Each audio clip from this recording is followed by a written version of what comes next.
Ang lola ay isang napakalagang bahagi ng pamilya sa kulturang Pilipino. Siya ang nagbibigay ng mainit na pagmamahal at gabay sa buhay ng kanyang mga apo.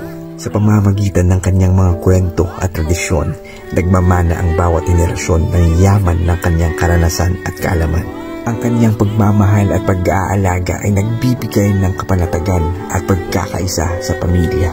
Ang kanyang mga aral ay nagtuturo ng mga mahalagang halaga na nagpapalakas sa ugnayan sa loob ng pamilya. Ang lola ay isang tanglaw ng karanasan at karunungan. Sa kanyang mahinahong mga kamay, nahahanap ng bawat apo ang kalinga at pagmamahal. Ang kanyang mga pabaon na salita at mga alaala ay nagtataglay ng mga aral na nagpapalalim sa samahan ng pamilya.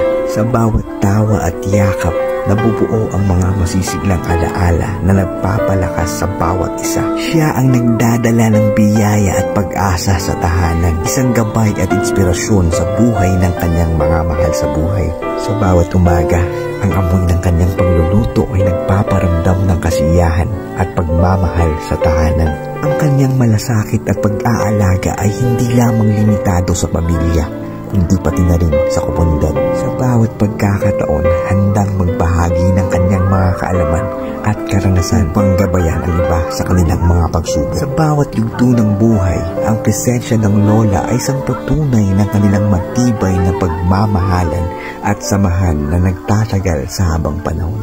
Ang lola ay hindi lamang isang tagapagmana ng mga tradisyon at kwento ng pamilya, kundi pati na rin isang huwaran ng matatag na pagmamahal at sakripisyo. Sa bawat hamon ng buhay, nariyan siya upang maging gabay at tanglaw sa kanyang mga apo. Hindi lamang siya ang nagluluto ng masasarap na pagkain, kundi pati na rin ang nagbibigay ng maraming halaga sa mga simpleng bagay. Ang kanyang mga payo at pabaon ay hindi lang tungkol sa kasalukuyan, kundi pati na rin sa kinabukasan. Sa kabila ng paglipas ng panahon, ang alaala ng kanyang pagmamahal ay mananatiling naglalagay ng ngiti sa mga puso ng kanyang mga iniwan.